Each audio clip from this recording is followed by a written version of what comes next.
Sir அவன் எந்த தப்பும் பண்ணலை சார். என் தம்பியை விட்டுருங்க சார், அவன் ரொம்ப பாவம் அப்படின்னு பல்லவனை பார்த்து இங்கே போலீஸ்கிட்டையும் இங்கே கெஞ்சவும் செய்கிறாங்க சோழனும். ஆனாலும் போலீஸ் விடலை. எங்கள் பல்லவனை அரெஸ்ட் பண்ணிவிட்டு ஸ்டேஷனுக்கு போக இந்த விஷயத்தை கேள்விப்படுறாங்க வீட்டில் இருக்க எல்லாருமே எங்கள் சோழன் மூலமாக. என்னங்க சொல்கிறீங்கன்னு கேட்க, ஆமாங்க இப்போ தான் நான் பார்த்தேன். நான் இப்போதைக்கு கிளம்பி அவனை கூட்டிகிட்டு வரதுக்குள்ளே அதுக்குள்ளே போலீஸ் எங்கேருந்து வந்தாங்கன்னு கூட தெரியலைங்க. அதுக்குள்ளே அவனை அரெஸ்ட் பண்ணி கூட்டிகிட்டும் போயிட்டாங்க அப்படின்னு இங்கே துடிச்சு போய் அழுகவும் செய்கிறாங்க. சரிங்க சோழன், நாங்கள் இப்போ உடனே வரோன்னு நிலாவா இருக்கட்டும் சேரனா இருக்கட்டும் எல்லாருமே கிளம்பி நேராக ஸ்டேஷனுக்கு ஓடி வராங்க. சேரன், பாண்டியன், நிலா, ஏன் நடேசன் வரைக்குமே எங்கள் ஸ்டேஷனுக்கு வர என்னடா ஆச்சு அவனுக்கு அப்படின்னு நடேசன் எங்கள் சோழனை பார்த்து கேட்க, சோழன் அழுதுட்டே நிற்க, சொல்லுங்க சோழன் அப்படின்னு நிலாவும் கேட்குறாங்க. அதுக்கு பிறகுதான் விஷயத்தையே சொல்கிறாங்க எங்கள் சோழனும். ஆமாங்க, கொஞ்ச நேரத்துக்கு முன்னாடி அதான் அந்த காயத்ரி இருக்காளன்னு சொல்ல, எந்த காயத்ரின்னு எங்கள் வீட்டில் இருக்கவங்க எல்லாரும் கேட்கும்போது, அதான் நான் ஒரு பொண்ணு பின்னாடி சுற்றினதான் அந்த பொண்ணு நினச்சிட்டு இருந்துச்சுன்னு சொல்லி நீங்கள் கூட சமாதானப்படுத்த போனீங்களே ஞாபகம் இருக்கான்னு சொல்ல, அந்த பொண்ணு கூட தாங்க அவள் அந்த ஹோட்டல் ரூமுக்கு போனால். அப்போ தான் நான் என் கண்ணால் பார்த்து அவனை நான் போய் கூட்டிகிட்டு வரலான்னு நினைக்கிறதுக்குள்ளேயே இங்கே போலீஸ் வந்துட்டாங்கங்க. என்ன பண்ணுறதுனே தெரியல. உள்ளே கூட என்னை விடவே இல்லை தெரியுமா, வெளியே அனுப்பி விட்டாங்க. அதுக்குள்ளே எங்கள் பல்லவனை கூட்டிகிட்டு போகவும் செஞ்சுட்டாங்க. ஏதோ ட்ரக்ஸ் யூஸ் பண்ணது அப்படி இப்படின்னு ஏதேதோ பெருசாக பேசிக்கிறாங்க. எனக்கு என்ன பண்ணுறதுனே தெரியல. ரொம்ப கஷ்டமாக போயிடுச்சுங்க. போலீஸு கேஸுன்னு படிக்கிற வயசுலன்னு சொல்லும்போது உடனே இங்கே சேரன்னு சொல்கிறாங்க, இப்போ தாண்டா எனக்கு காலேஜில் இருந்து ஃபோன் வந்தது. அவங்க கூட எக்ஸாம் ஃபீஸ்ன்னு சொல்லி என்கிட்ட இந்த 2000 ரூபாய் வாங்கினால அவன் எக்ஸாம் ஃபீஸ் கூட அந்த பணத்தை கட்டலடாம். அதுவும் இல்லாமல் ஒரு வாரம் அவன் காலேஜுக்கே போகலைன்னு சொல்லும்போது என்னென்ன சொல்கிறீங்கன்னு எங்கள் நிலாவும் கேட்குறாங்க. ஆமாம் நிலா, அவன் ஒரு வாரமாக காலேஜுக்கு போகலன்னு பிரின்ஸிபல் இப்போ தான் ஃபோன் பண்ணி என்கிட்ட திட்டமும் செஞ்சாங்க. நான் என்ன ஏதுன்னு இங்கே யோசிக்கிறதுக்குள்ளே இவ்வளோ பெரிய விஷயம் நடந்து போச்சு. இப்போ என்ன பண்ணுறது?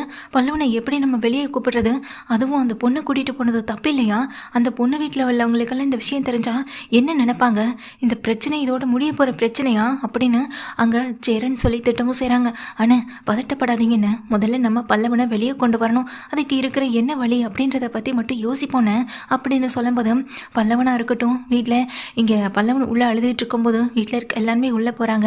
அங்கே போலீஸ்கிட்ட போய்ட்டு பேசலான்னு பார்த்தா அவங்க ரொம்ப கடுமையாகவே இங்கே திட்டுறாங்க. அதனால் நிலா, சேரன், சோழன், பாண்டியன்னு 3 பேருமே 4 பேரும் வெளியே வந்து நிற்கிறாங்க. நடேசன் கிட்ட என்ன பண்ணுறதுன்னு பேசிகிட்டு இருக்காங்க. என்னப்பா இவன் இப்படி பண்ணிட்டான்? படிக்கிற வயசில் படிக்காமல் இவங்க 3 அண்ணனுங்களும் கஷ்டப்பட்டு வேலைக்கு போகிறானுங்கன்னா அவன் படிக்க வேண்டிய வேலையை மட்டும் பார்ப்பானா? இப்போ அந்த பொண்ணு கூடலாம் ரூம் எடுத்துகிட்டு போகிற அளவுக்கு என்னப்பா அவசரம் அப்படின்னு அங்கே நடேசன் சொல்ல, அங்கே நீங்களே பல்லவனை பற்றி தப்பாக பேசாதீங்க. பல்லவன் அப்படிப்பட்டவன் கிடையாது. ஏதோ யதார்த்தமாக கூடவங்க இந்த மாதிரி விஷயத்த பண்ணிட்டு இருக்கலாம் அப்படின்னு நிலா சொல்கிறாங்க. அட போமா அப்படின்னு சொல்லும்போது நிலாவுக்கும் பல்லவன் மேலே கோவம் இருக்க தான் செய்து அங்கே நேராக போலீஸ்கிட்ட போகிறாங்க. சார் நான் பல்லவன் கிட்ட பேசணும் அப்படின்னு நிலா சொல்லும்போது, அதுக்கு இங்கே நிலாவை பார்த்துட்டு போலீஸும், அதெல்லாம் இப்போதைக்கு எந்த அளவுடும் இல்லைம்மா, நீ முதல்ல இங்கேருந்து கிளம்புமா அப்படின்னு சொல்லி இங்கே திட்டமும் செய்கிறாங்க. சார் ஒரே ஒரு நிமிஷம் சார் அப்படின்னு சொல்ல இங்கே போலீஸ் அலோவ் பண்ணவே இல்லை. ஆனாலும் நிலா கெஞ்சி கேட்டுக்கிறதுனால பல்லவன் பக்கத்தில் விடவும் செய்கிறாங்க. இங்கே பக்கத்தில் நின்று நிலா பல்லார்னு ஒரு அறையை பல்லவன் கணத்தில் விட, அண்ணி என்னை மன்னிச்சிருங்க அண்ணி, நான் வேணும்னு எந்த தப்பு பண்ணலை. நாங்கள் சும்மா குரூப் ஸ்டடி இந்த மாதிரி பண்ணுறதுக்கு தான் நீ உள்ளே போனோம். ஆனால் நாங்கள் எந்த தப்புமே பண்ணலை நீ அப்படின்னு சொல்ல, ஏன்னா ஒரு வார்த்தை என்கிட்ட சொல்லியிருக்கலாம். வீட்டில் இருக்க மற்றவங்க கிட்டே அது பேசியிருந்துருக்கலாம். நீ எவ்வளோ பெரிய காரியத்தை பண்ணியிருக்கன்னு உனக்கு இப்போ புரியுதா இல்லையா? உன்னால் ஒரு பொண்ணோட லைஃப்பும் பாதிக்கப்படும்ன்றதை யோசிச்சியா இல்லையா அப்படின்னு சொல்லி இங்கே திட்டவும் செய்கிறாங்க. நீலா திட்டிகிட்டே இங்கே பல்லவனை பார்த்து கடுமையாக திட்டும்போது, ஏங்க வாங்குங்க வக்கீலையாவது ரெடி பண்ணலான்னு அங்கே சோழன் கூப்பிடவும் செய்கிறாங்க. நிலா வந்து பல்லவனை பார்த்து திட்டும்போது தான் பல்லவனுக்கு பின்னாடி இருக்க ஒரு ஆளையும் கவனிக்கிறாங்க எங்கள் நிலாவும். அது வேற யாரும் இல்லை, பல்லவனுடைய அம்மா 2வதாக கல்யாணம் பண்ணிட்டு வந்த அந்த ஆள் தான் உள்ளே இருக்காங்க. இதை பார்த்ததுமே நிலாவுக்கு ஒரு விஷயம் தோணுது. இவர் தான் அன்னைக்கு நைட்டு வீட்டுக்கும் வந்தது. வீட்டிலேருந்து அவங்க 2 பேருமே பணத்தை எடுத்துகிட்டு ஓடணும் முயற்சி பண்ணது கூட அப்போ அவங்க அம்மா கூட இருந்தது இவர் தானே அப்படின்ற மாதிரி யோசிக்கிறாங்க. அந்த ஆளை பார்த்துட்டு நிலா வெளியே வராங்க. வெளியே வந்த நிலா, என்னாச்சுங்க, என்ன யோசிக்கிறீங்க? வக்கீல் மூலமாவது இதுக்கு மேலே நாம் இங்கே கோர்ட்டு கேஸுன்னு அலைய விடாமல் இருக்கணும்னா நம்ம பல்லவனை வெளியே எடுத்து தாங்க ஆகணும்னு சொல்ல, இது சாதாரண கேஸ் இல்லைங்க, ட்ரக் கேஸு. அவ்வளோ சீக்கிரத்தில் இதை வெளியே விடவும் மாட்டாங்க. நாம் சொல்கிறத அவங்க காது கொடுத்து கேட்கவும் மாட்டாங்க அப்படின்னு நிலா சொல்ல, வீட்டில் இருக்க மற்றவங்க எல்லாரும் பயந்து போகிறாங்க. என்னப்பா நீ என்னென்னமோ சொல்கிறேன், எனக்கு ஒரே கஷ்டமாகவும் மனசுக்கு படபடப்பாகவும் இருக்குது அப்படின்னு இங்கே சோழனும் சொல்லும்போது, சேரன், நடேசன் இவங்க 2 பேரும் சொல்ல, இங்கே பாண்டியனும் அங்கே பல்லவனையே எட்டி எட்டி பார்த்துக்கிட்டு இருக்கேன். அப்போ தான் இங்கே வாங்க அங்கே ஒரு நிமிஷம்னு சோழனை தனியாக கூட்டிகிட்டு போகிறாங்க. என்னங்க என்ன விஷயம்னு சொல்லி கேட்க, அன்னைக்கு பல்லவன் அம்மாவை கூட இங்கே நம்ம வீட்டுக்கு பணத்தை எடுக்க வந்தார் இல்லையா அப்படின்னு சொல்ல, ஆமாம் அப்படின்னு எங்கள் சோழனும் சொல்ல, அவர் தான் இங்கே உள்ளவும் இருக்கார், பல்லவன் கூட ஜெயிலுக்குள்ளே உள்ளே உட்காந்துருக்கதை நான் பார்த்தேன் அப்படின்னு அப்படின்னு நிலா சொல்கிறாங்க. நிலா சொன்ன விஷயத்தை கேட்டதும் சோழன் அதிர்ந்து போகிறாங்க. அவர் எப்படிங்க இங்க அப்படின்னு சொல்லும்போது நிலா சொல்கிறாங்க சோழன் கிட்ட, எனக்கு என்னமோ இதில் சந்தேகமாக இருக்குங்க. இது எல்லாத்துக்கும் காரணம் அவரை தான் இருக்குமோன்னு. ஏன் பணத்துக்காக அவர் கூட இந்த வேலையை செஞ்சுருக்க கூடாதா என்ன? இந்த ஹோட்டலில் அவர் ரூம் போட்டு இந்த மாதிரி இதை வந்துட்டு வச்சிருக்க கூடாதா என்ன? நிச்சயமாக அவரை இங்கே அடித்து விசாரித்தாலே உண்மை என்னன்னு தெரிஞ்சிருங்க அப்படின்னு இங்கே நிலா சொல்ல, அதை கேட்டேன் எங்கள் சோழனும், அது எப்படிங்க நம்மளுடைய இந்த விஷயத்தை போய் போலீஸ்கிட்ட சொன்னால் அவங்க எப்படிங்க அதை நம்புவாங்க, எப்படிங்க ஏற்றுப்பாங்கன்னு சொல்ல, ஏதாவது ஒன்று பண்ணி பல்லவனை வெளியே எடுத்து தாங்க ஆகணும். எனக்கு என்னமோ அவர் மேலே தான் சந்தேகமாக இருக்குது. அவர் பார்க்குற பார்வையுமே சரியில்லை. அதுவும் இல்லாமல் நம்ம வீட்டிலேருந்து பணத்தை திருடிட்டு போகணும்னு நினச்சாலே பணத்துக்காக அவர் இந்த வேலையை செஞ்சுருக்க மாட்டார்னு என்னங்க நிச்சயம் அப்படின்னு எல்லாம் சொல்லும்போது சோழன் யோசிக்கிறாங்க. இப்போ என்னங்க பண்ணுறது அப்படின்னு கேட்க, இதுக்கு வேறு வழியே இல்லை, பல்லவன் அம்மாவை இங்கே வர வைக்கிறது மட்டும்தான் இதுக்கெல்லாம் ஒரே வழி அப்படின்னு சொல்லி எல்லாம் சொல்கிறாங்க. அவங்க எப்படிங்க, அதுவும் இங்கே அவங்க வந்தால் பல்லவன் பார்த்துட மாட்டானா? பல்லவன் தான் அம்மான்னு அப்புறம் அம்மாவை போக விடாமல் செஞ்சுட்டானா அப்படின்னு அங்கே சோழன் சொல்லும்போது, என்னைக்கா இருந்தாலும் ஒரு நாள் எல்லா விஷயமும் ஒருத்தவங்களுக்கு தெரிய வரத்தானே செய்யணும். அது எப்போ தெரிஞ்சால் என்ன சோழன் அப்படின்னு சொல்ல, என்னங்க சொல்கிறீங்கன்னு எங்கள் சோழனுக்கே அந்த விஷயம் தெரியாது, பல்லவன் தன் தம்பி இல்லைன்ற விஷயம். அதை பற்றி தான் நீங்கள் எல்லாவும் சொல்கிறாங்க. சோழனும் என்னமோ சொல்கிறீங்க, எனக்கு எதுவுமே புரியலை. ஆனால் பல்லவனுக்கு அவனுக்கு எதுவும் ஆகக்கூடாது, அவனுடைய படிப்பும் எந்த வகையிலையும் ஸ்பாயில் ஆகிடக்கூடாது, அவனை வெளியே எடுக்கணும்னா நீங்கள் சொல்கிறத கேட்குறதா எனக்கும் இருக்கிற ஒரே வழின்னு தோணுது அப்படின்னு சோழன் நிலாவை பார்த்து சொல்கிறாங்க. நிலாவும் சரிங்க, நாம் இப்போ என்ன பண்ணலான்னு நிலாவை பார்த்துட்டு திரும்பவும் சோழன் கேட்குறாங்க. நான் ஃபஸ்ட்டு அங்கே பல்லவன் அம்மா தங்கியிருக்க இடத்துக்கு போகிறேன். நிச்சயமாக அவங்க அங்கேருந்து எஸ்கேப் ஆகணும் அப்படின்னு தான் நினைப்பாங்க. அப்படி எஸ்கேப் ஆகணும்னு நினச்சாங்கன்னா கண்டிப்பாக அவங்க வீட்டில் இதே ட்ரக்கான பொருளுக்கான எல்லா விஷயமும் அவங்க வீட்டில் தான் இருக்கும் அப்படின்னு சொல்லும்போதும், சூப்பர் ஐடியாங்க அப்படின்னு சொல்லும்போது, இன்னும் சொல்லி முடிக்கல சோழன். அது மட்டும் இல்லாமல் நான் போய் அங்கே ஃபாலோ பண்ண மட்டும்தான் முடியும். அதுக்குள்ளே நீங்கள் வேறு நம்பர் மூலமாக போலீஸ்க்கு இன்ஃபார்ம் பண்ணி போலீஸை இங்கே வர வளைக்கணும். அப்போ தான் பல்லவனை நம்ம காப்பாற்ற முடியும்னு சொல்லிடுறாங்க. இதை கேட்டதும் எங்கள் சோழனும், சூப்பருங்க, ஆனால் இது ஒர்க் அவுட் ஆகுமா? கண்டிப்பாக அவங்க வீட்டில் அந்த ட்ரக்ஸ் இருக்குமான்னு சொல்ல, எனக்கு அவர் மேலே சந்தேகம் இருக்குது. வீடு வரைக்கும் திருட வந்தவர் நிச்சயமாக பணத்துக்காக இந்த தொழிலை செய்ய மாட்டான்னு என்ன நிச்சயம் அப்படின்னு சொல்லிட்டு இருக்காங்க நிலாவும். நிலா இங்கேருந்து கிளம்புறாங்க. நேராக பல்லவன் அம்மா வீட்டு முன்னாடி போய் நிற்கிறாங்க. அவங்களுக்கே தெரியாமல் அவங்க அப்போ தான் அறக்க பறக்க வீட்டுக்குள்ளே இருக்க எல்லா ஜாமானையும் மூட்டை கட்டிகிட்டு இருக்கதும், வெளியில் அறக்க பறக்க ஓடி வரதும், எட்டி எட்டி பார்க்குறதுமா இருக்கிறத பார்த்த நிலாவுக்கு சந்தேகம் வருது. உடனே அக்கம் பக்கத்தில் இருக்கவங்க கிட்ட விசாரிக்கிறாங்க. அந்த குடும்பத்தை பற்றி எங்களுக்கு எதுவும் தெரியாதுமா, அந்த பொம்பளைகிட்ட வாயே கொடுக்க முடியாது, ரொம்ப ஓவராக பேசும், அதுக்காக நாங்கள் யாரும் அந்த பொம்பளை கூட பேசுறது கூட இல்லை அப்படின்னு அக்கம் பக்கத்தில் இருக்க எல்லாருமே நிலா கிட்ட சொல்ல, நிலாவும் இதை கேட்டுட்டு உடனே சோழனுக்கு இன்ஃபார்ம் பண்ணுறாங்க. சோழன் இதை சொன்னதும், நீங்கள் சொல்கிறத பார்க்கும்போது உண்மையிலேயே அந்த வீட்டில் ட்ரக்ஸ் இருக்குன்னு தாங்க தோணுது. அதை எல்லாத்தையும் ரெடி பண்ணிவிட்டு வீட்டை விட்டு எஸ்கேப் ஆகலான் தான் அந்த பொம்பளை ஒளிஞ்சிருக்கும் போல். இந்த பல்லவன் அம்மா இப்படி இருப்பாங்கன்னு நினைக்கவே இல்லையே. எங்கள் அப்பா போயும் அந்த அம்மாவை கல்யாணம் பண்ணிட்டு வந்தார், இல்லை எங்கள் அப்பாவை சொல்லணும் அப்படின்னு சோழன் சொல்லிட்டே, சரிங்கங்க நான் இப்போ உடனே போலீஸ்க்கு இன்ஃபார்ம் பண்ணேன்னு இங்கே வேறு நம்பர் மூலமாக போலீஸ்க்கு கால் பண்ணுறாங்க. கால் பண்ணி, சார் ட்ரக்ஸு எங்கேருந்து வந்தது, யார் அதை இங்கே ஹோட்டலுக்கு கொண்டு வந்ததுன்னு எல்லா விவரமும் எனக்கு தெரியும். நீங்கள் அரெஸ்ட் பண்ணி வச்சுருக்கீங்களே ஒருத்தர், அவர் அங்கே தான் சார் இருக்கார், அவருடைய வீட்டில் தான் ட்ரக்ஸ் இருக்குது. நீங்கள் இப்போ கிளம்புனீங்கன்னா அவங்க மனைவியோட கையும் கிளம்ப அவங்க வீட்டில் இருக்கவங்களே பிடிக்கலாம். மற்றபடி அங்கே இருக்க ஸ்டூடெண்ட்ஸ் யாரும் அந்த ட்ரக்ஸ் யூஸ் பண்ணலை சார், இது எல்லாமே தப்பான ஒரு இன்ஃபர்மேஷன் தான் சார் அப்படின்னு சொல்லிடுறாங்க. சோழன் சொன்னதை கேட்டதும், ஹலோ யார் நீன்னு கேட்குறதுக்குள்ளே சோழன் கட் பண்ணிடுறாங்க. உடனே கிளம்புங்க எல்லோரும் கிளம்புங்கன்னு போலீஸ் வந்துட்டு கூட்டிகிட்டு நேராக பல்லவனுடைய அம்மா வீட்டுக்கு போகிறாங்க. அவனை இழுத்துக்கிட்டே தான் போகிறாங்க. அங்கே போனால் பல்லவன் அம்மா அப்போ தான் பையோட வெளியே வந்து நிற்க, போலீஸும் முன்னாடி வந்து நிற்க, மொத்த குடும்பமும் மாட்டிக்குது.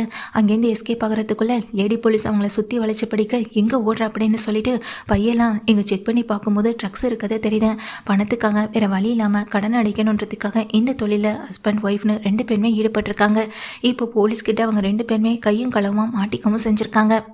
அவங்கள அதே இடத்துல கையும் களமாக பிடிச்சு நேராக ஸ்டேஷனுக்கு கூட்டிகிட்டு போங்க. அப்போ நிலா சொல்கிறாங்க, சார் நீங்கள் தான் ட்ரக்ஸ் சம்மந்தப்பட்டவங்களை பிடிச்சிட்டிங்களே சார் அப்படின்னு சொல்லும்போது தான் அங்கே சோழன், பாண்டியன், சேரன் அப்புறம் நடேசன் 4 பேருமே வந்து நிற்கிறேன். எங்கள் பல்லவன் அம்மாவை பார்த்தோம், அவங்க வீட்டுக்காரரை பார்த்தோம். அப்படியே அதிர்ச்சியில் இங்கே என்ன பேசுகிறதுன்னு தெரியாமல் நிற்க, இங்கே பல்லவன் அம்மா அப்படின்னு சொல்லி கூப்பிடும்போது, அம்மாவா அப்படின்னு இங்கே பல்லவனை வந்துட்டு திரும்பி பார்க்குறாங்க.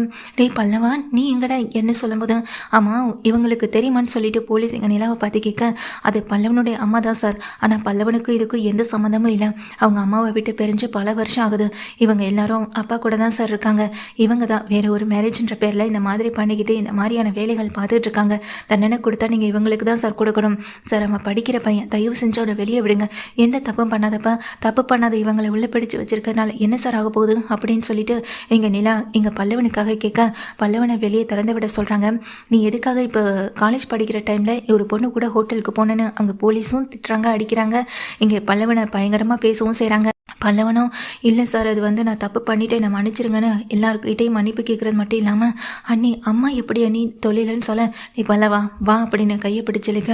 அண்ணி அம்மா அண்ணி என்ன இருந்தாலும் அவங்க என் அம்மா இல்லையா அப்பா கூப்பிடுங்களேன் அப்படின்னு சொல்லும்போது டே பல்லவா வா வீட்டுக்கு போகலான்னு நடேசன்னு சொல்கிறாங்க. எல்லாரும் சொல்லியும் யார் என்ன சொல்லியுமே எங்கள் பல்லவன் கேட்கவே இல்லை. என்னால் என் அம்மா வீட்டு வர முடியாது, எதுக்காகம்மா வீடு வரைக்கும் நீங்கள் என்னை விட்டுட்டு போனீங்கன்னு எங்கள் பல்லவன் கேட்க இங்கே பல்லவனுடைய அம்மா எதுவுமே பேசாமல் நிற்கிறாங்க. பல்லவா வா போகலான்னு சொன்னேன் அப்படின்னு சொல்லும்போது இல்லை நீ என்னால் எங்கள் அம்மா விட்டு வர முடியாதுன்னு சொல்ல அப்போ உங்கள் அம்மா தான் உனக்கு முக்கியமா அப்படின்னு கேட்க அண்ணி எனக்கு என் அம்மாவும் முக்கியம் எல்லாருமே முக்கியம்னு எங்கள் பல்லவன் சொல்கிறாங்க. பல்லவா வா அப்படின்னு கையை பிடிச்சி இழுத்துட்டு இந்த பக்கமாக வந்துடுறாங்க. அங்கே போலீஸ் 2 பேருமே ஸ்டேஷன் லாக்கப்பில் கொண்டு உள்ளே வைக்கவும் செய்கிறாங்க. நிலாவை பார்த்துட்டு அவங்க 2 பேருமே முறைச்சிட்டு இருந்தாலும் வெளியே வந்த நிலா இங்கே வெளியே கூட்டிகிட்டு வந்த பிறகு அண்ணி எங்கள் அம்மா கிட்ட பேசணும், நீ எதுக்கு நீ என்னை இப்படி கூட்டிகிட்டு வந்தீங்க அப்படின்னு சொல்ல டே அவன் உன் அம்மாவா கொஞ்சம் விட்டா உன்னையும் ஜெயிலுக்குள்ளே தள்ளி இருக்குவா, இது எல்லாத்தையும் நீ தான் செய்ய சொன்னு சொல்லி உன் மேலே பழிய போட்டு அவள் தப்பிக்க நினச்சிருப்பான்னு சொல்ல தேவையில்லாமல் என் அம்மாவை பற்றி தப்பாக பேசாதீங்கன்னு இங்கே நடேசன் கிட்ட கோவப்படுறாங்க. உன் அம்மாவை பற்றி நான் என்னடா தப்பாக பேசினேன், உண்மை தானடா சொன்னேன் அப்படின்னு நடேசனுக்கும் பல்லவனுக்கு இடையில வாக்குவாதம் ஏற்பட உங்களால் மட்டும்தான் என் அம்மா இப்படி இருக்காங்க அப்படின்னு சொல்லிட்டு இப்படி ரொம்பவே கத்துறாங்க. உங்களால் மட்டும்தான் என் அம்மா இந்த தொழிலையும் செய்ய ஆரம்பித்தாங்க, இப்போ என் அம்மா இவ்வளோ பெரிய விஷயத்தில் மாட்டிக்கிட்டாங்க, இது எல்லாமே உங்களால் தான் சொல்ல போதும் பல்லவா இதுக்கப்புறமா நடேசன் அவங்களை பார்த்து ஏதாவது ஒரு வார்த்தை பேசினேன் நடக்கிறதே வேறுன்னு சொல்ல ஆமா நீ எப்போ இவரை திட்டினாலும் தான் நீங்கள் சப்போர்ட்டுக்கு வந்துடுவீங்களேன்னு சொல்ல ஆமாண்டா உண்மையாக இருக்க ஒரு மனுஷன் மேலே நீ பொய்யான பழியை போட்டால் சப்போர்ட்டுக்கு நான் தானடா நிற்க முடியும் அப்படின்னு சொல்லிட்டு கேட்குறாங்க. அம்மான்னு வார்த்தைக்கு 1000 தடவை இங்கே சொல்லிக்கிட்டே இருக்கேன். அவங்களுக்கு உன் மேலே என்னைக்காவது ஒரு நாள் பாசம் இருந்திருந்தா அவங்க உன்னை எப்பயாவது தேடி வந்திருக்கணும்ல, ஏன் வரலன்னு சொல்லி கேட்க இதுவும் இந்த ஆளால் தான் அப்படின்னு அங்கே நடேசனை பார்த்து திட்டவும் செய்கிறாங்க பல்லவனும்.